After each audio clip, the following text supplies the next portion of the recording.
You're listening to the CyberWire Network, powered by N2K.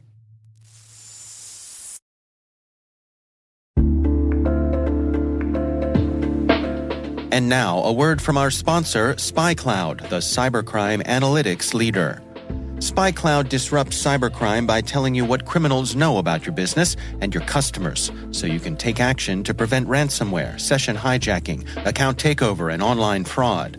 SpyCloud constantly recaptures and analyzes new data from the criminal underground, including credentials, session cookies, and PII siphoned from malware-infected devices.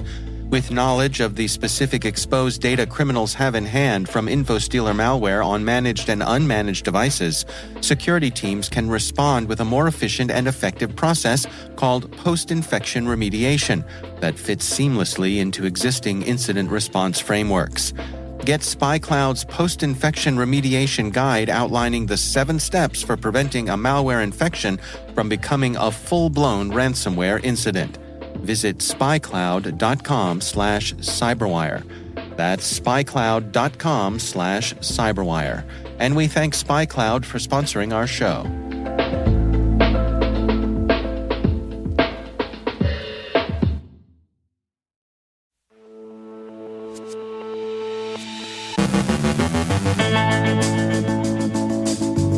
A zero-day hits Ivanti VPN customers. CISA highlights an active MS SharePoint server flaw. Cisco patches a critical vulnerability. Atomic Stealer gets updates. Sensitive school emergency planning documents are exposed online. The FCC reports on risky communications equipment. The White House will introduce new cybersecurity requirements for hospitals. Mandiant explains their ex-Twitter hack. Our guest is Palo Alto Networks Unit 42's David Moulton, host of the new Threat Vector podcast.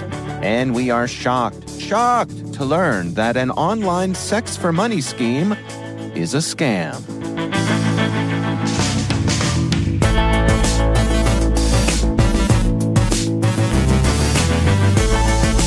It's Thursday, January 11th, 2024.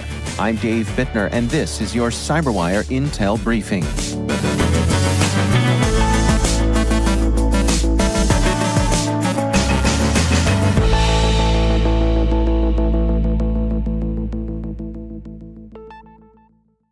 Thank you all for joining us. It is great to have you here. We begin today with word that the Cybersecurity and Infrastructure Security Agency has issued a warning to users of Ivanti's IT products, specifically the Connect Secure VPN tool, to patch 2 actively exploited vulnerabilities. Ivanti reported that at least 10 of its customers were affected by these security flaws.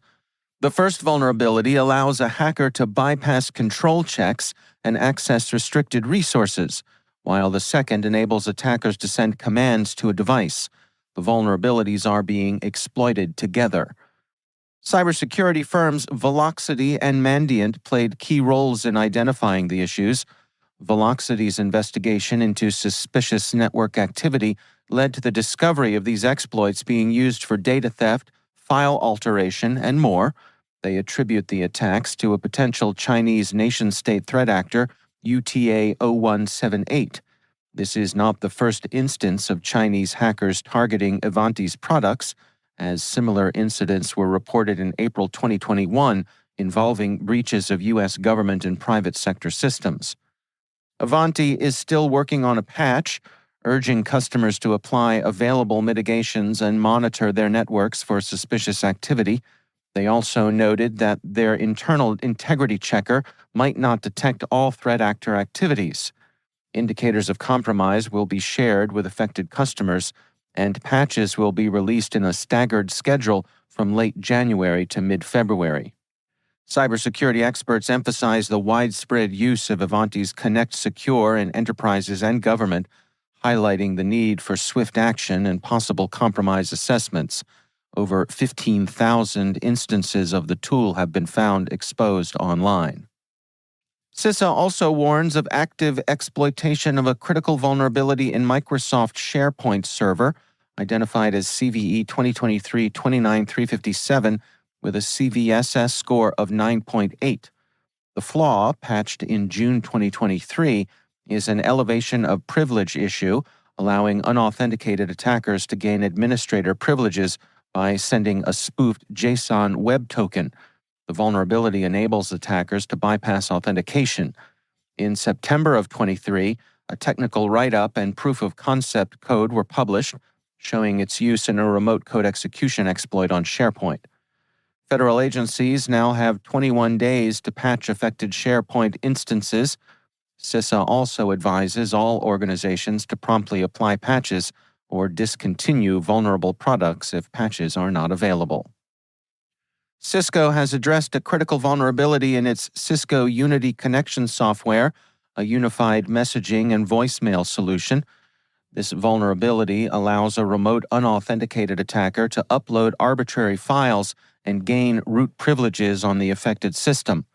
The flaw exists in the web-based management interface of Cisco Unity Connection and stems from a lack of authentication in a specific API and inadequate validation of user-supplied data.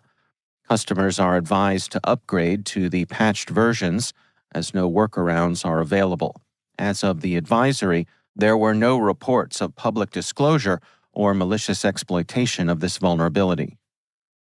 Researchers at Malwarebytes have detected an upgraded version of the Atomic Stealer macOS information stealer, which they say indicates its developers are actively improving it, adding features like payload encryption to evade detection. Originating in April of 2023 and initially priced at $1,000 per month, Atomic Stealer can now extract a wide range of sensitive data, including passwords and crypto wallets, and its rental fee has risen to $3,000 per month. Distributed via malvertising and fake websites, it often appears as legitimate software updates. The malware also employs obfuscation to hide its command and control server. Security researcher Jeremiah Fowler discovered a massive leak of over 800 gigabytes of files from Raptor Technologies, a software provider for over 5,300 U.S. school districts, Wired reports. These files, found in unsecured web buckets and not resulting from a hack, included highly sensitive school emergency planning documents for scenarios like active shooter situations. The leak exposed evacuation plans, threat reports, medical records, court documents, and personal details of staff, students, and their families. About 75% of the documents pertain to threat assessments and emergency procedures. Although there's no evidence of malicious access, the detailed information could be exploited for harmful purposes. Raptor Technologies was informed in December and quickly secured the data. The company is investigating the incident, emphasizing the safety of children and community members as their top priority. The FCC is seeing progress in their efforts to remove national security risks from communications networks. The Wireline Competition Bureau reported to Congress that 5 recipients in the Reimbursement program have completed removing, replacing, and disposing of risky communications equipment in their networks. The program, part of the Secure and Trusted Communications Networks Act of 2019, reimburses providers for costs incurred in removing equipment posing national security risks. The Bureau's third report details ongoing efforts and challenges, including supply chain delays and labor shortages. As of December 2023, the Bureau has processed most of the 126 approved applications, dispersing just under $400 million. Further updates are expected in July of this year, following calls from lawmakers to fund the FCC's Rip and Replace program to protect U.S. communications networks. The Biden administration is set to introduce new cybersecurity requirements for hospitals to combat a surge in cyber attacks affecting healthcare providers. The Centers for Medicare and Medicaid Services will soon propose rules mandating hospitals to implement basic digital security measures to qualify for federal funding.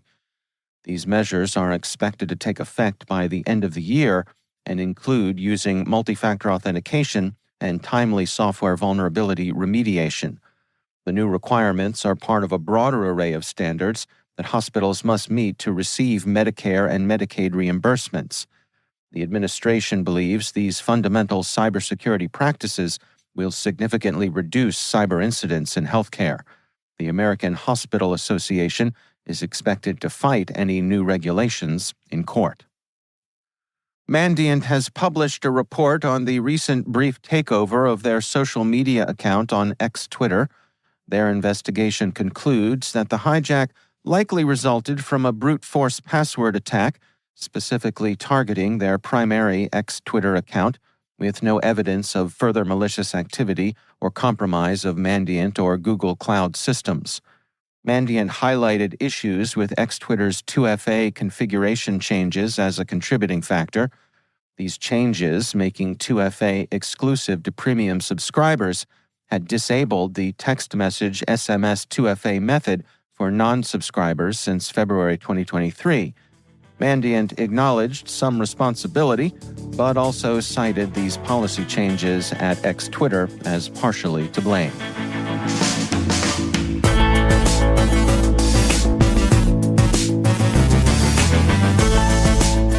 Coming up after the break, my conversation with David Moulton from Palo Alto Networks about Threat Vector. That's Unit 42's new podcast. Stay with us.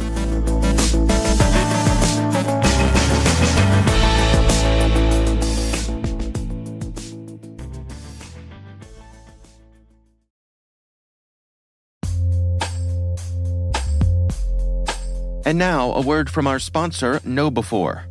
It's all connected, and we're not talking conspiracy theories. When it comes to InfoSec tools, effective integrations can make or break your security stack. The same should be true for security awareness training. KnowBe4, provider of the world's largest library of security awareness training, provides a way to integrate your existing security stack tools to help you strengthen your organization's security culture. KnowBe4's Security Coach uses standard APIs to quickly and easily integrate with your existing security products from vendors like Microsoft, CrowdStrike, and Cisco, 35 vendor integrations and counting. Security Coach analyzes your security stack alerts to identify events related to any risky security behavior from your users. Use this information to set up real-time coaching campaigns targeting risky users based on those events from your network, endpoint, identity, or web security vendors. Then coach your users at the moment the risky behavior occurs, with contextual security tips delivered via Microsoft Teams, Slack, or email. Learn more at knowbe4.com/securitycoach. That's knowbe4.com/securitycoach. And we thank KnowBe4 for sponsoring our show.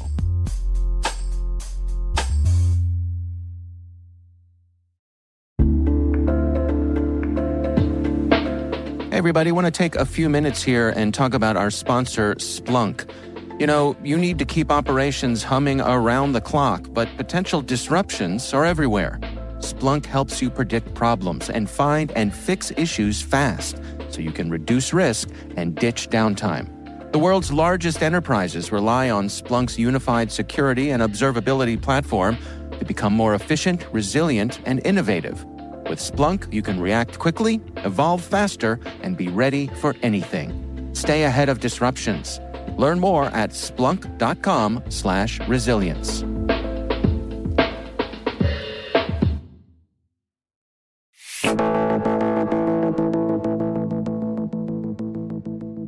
It is my pleasure to welcome back to the show David Moulton. He is the host of the Threat Vector segment and soon-to-be podcast here on the N2K CyberWire Podcast Network.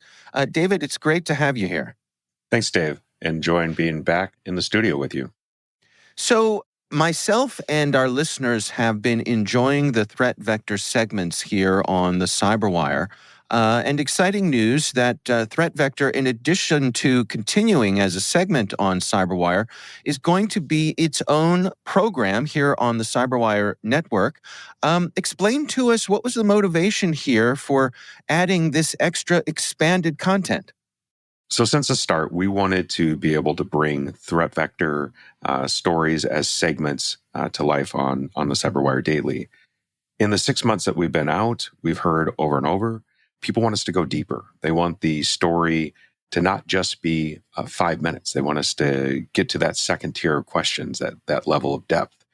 And after proving to ourselves that we could build audio files and send them out into the world on a regular cadence, and that people were interested in it, we made the decision that we would go to a full podcast, still staying with our CyberWire Daily audience as a segment, and then finding time to go deeper on topics.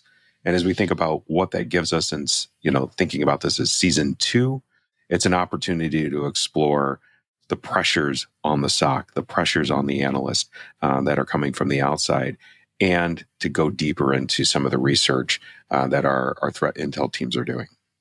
Well, let's dig into this together, maybe provide our audience with a bit of a preview here. I mean, what are some of the areas of discussion that you're looking forward to digging into? Absolutely. So here in what I'm thinking of as season 2 is those pressures on the outside. So you could think about those as the technology. You may have run across an article or two about artificial intelligence, and there's a lot of hype. There's a lot of smoke around that topic, and we've got some really smart engineers. We've got some researchers, folks that are dealing with AI problems with clients. And they tend to have a different perspective than what you're going to see hyped up in the media. I'd love to bring some of those stories to life. Another area is going to be the attacker. Of course, that continues to be a focus of our business, our industry. And here in the next month or so, we're going to be releasing some of our deep research reports. And I'd like to bring the people that are behind the report into the studio and put them on mic and talk about the insights, the findings that we found.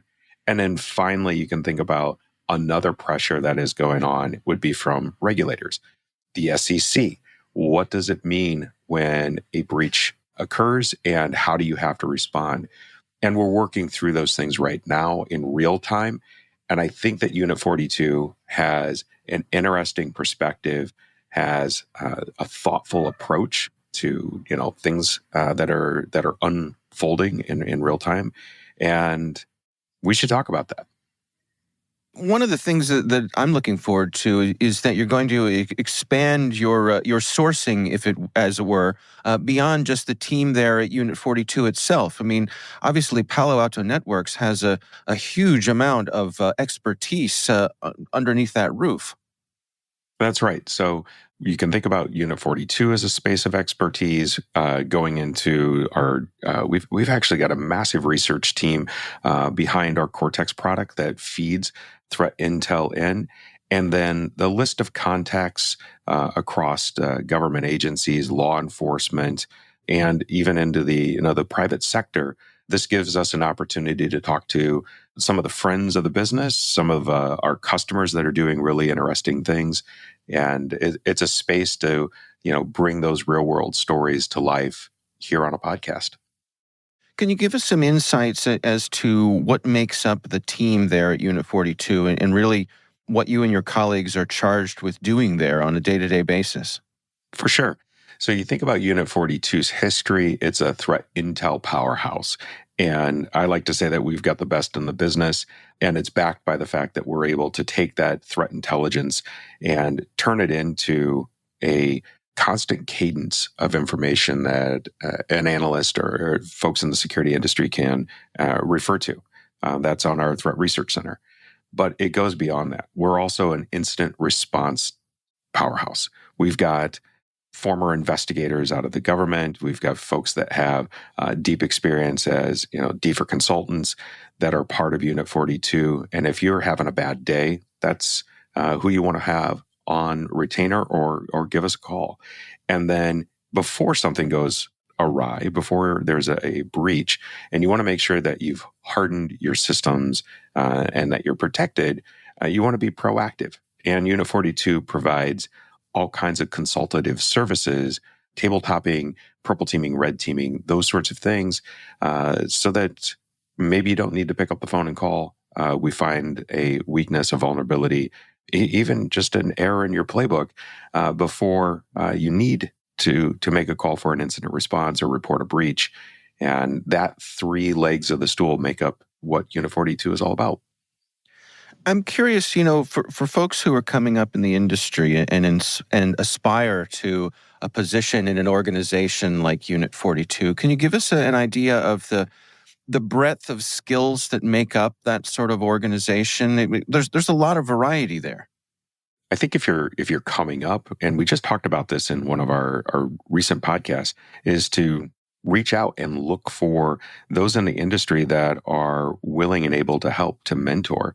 That was what Garrett was talking about last week. And I think if you look at what Unit 42 does, there's work like I do, publishing, taking stories and bringing them to life. There's the core of the business, the researchers that are going to spend time going deep and understanding what a threat actor does, what are their signatures, and build that threat intel into a consumable asset that we can take in and give to our consultants, our customers, turn it into part of what gives our products differentiation. There are going to be the deeper researchers that are part of the consulting team that goes out and is side by side with a customer when they're going through a breach. And then you think about our proactive side. That's the dreamers and the visionaries that are sitting down and going, what would it look like for us to go test a problem? I was talking with a colleague here about artificial intelligence, and companies are coming up with all kinds of LLMs and valuable data and systems to help them accelerate.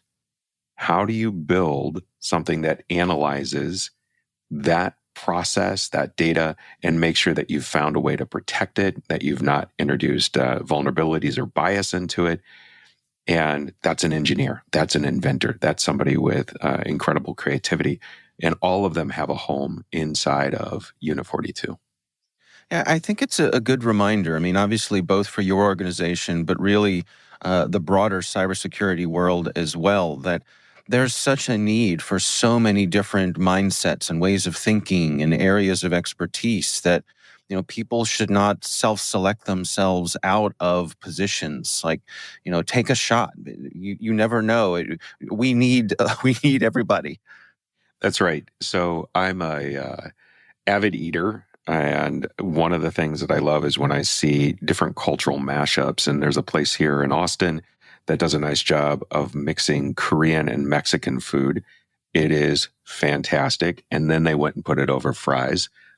Really healthy for you stuff, Dave.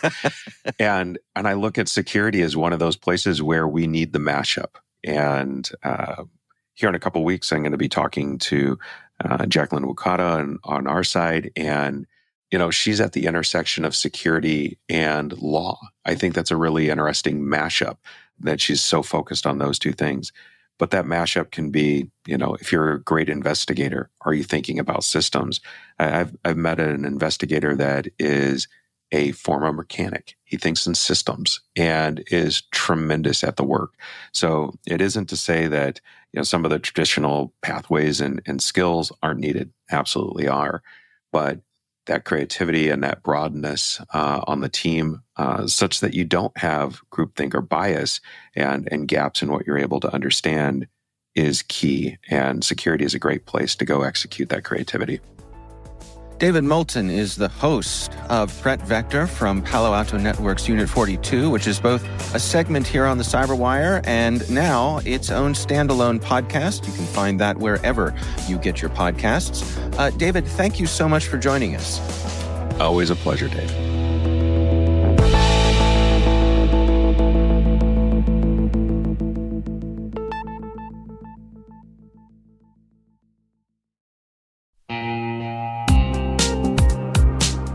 And now, a word from our sponsor.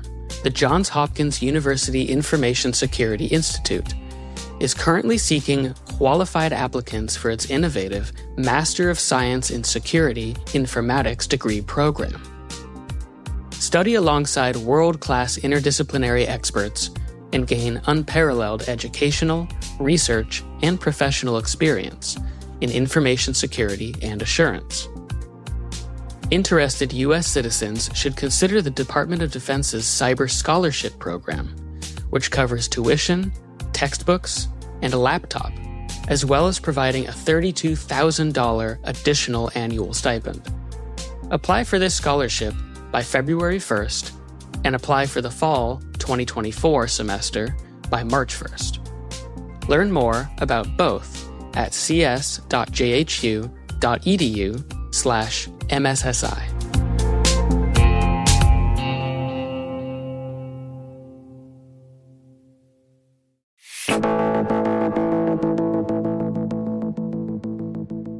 And finally, our friend Graham Cluley brought to our attention a BBC story about a man in Bihar, India, who fell victim to an online scam after encountering a video from the All India Pregnant Job Service on Facebook. The fraudulent scheme promised significant financial rewards for having intimate relations with a woman with the goal of helping her conceive a baby. The victim, lured by the promise of nearly 3 years' wages, lost 16,000 rupees to the scammers, who exploited his financial desperation. The fraud involved fake documents, including a baby birth agreement, and continued demands for money under various pretexts. The deputy superintendent of police of the victim's district reported numerous victims of this elaborate con, with his team arresting 8 men and searching for others. Victims hesitated to come forward, likely due to shame. Cases like this highlight how easy it can be to blame the victim, which of course we should not do. Still, if it's too good to be true, it probably is.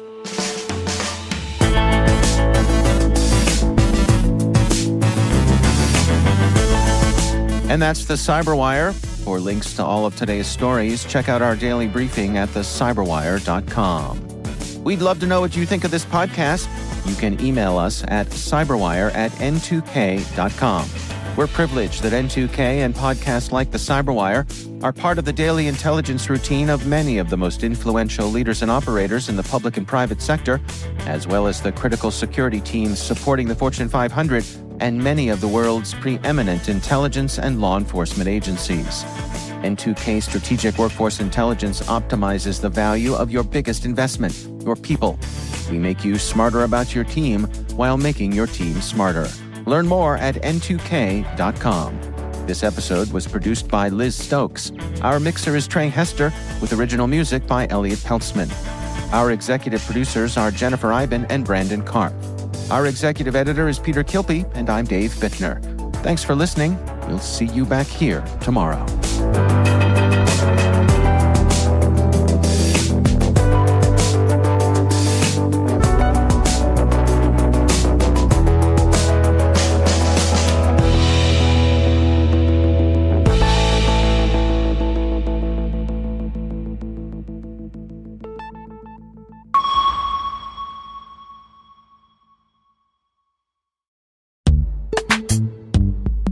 From dozens of spreadsheets and screenshots to fragmented tools and manual security reviews, managing the requirements for modern compliance and security programs is increasingly challenging.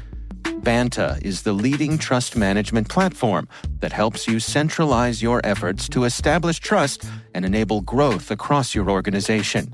Over 6,000 companies partner with Vanta to automate compliance, strengthen security posture, streamline security reviews, and reduce third-party risk. CyberWire Daily listeners can get $1,000 off Vanta by going to vanta.com/cyber. That's VANTA.com/cyber.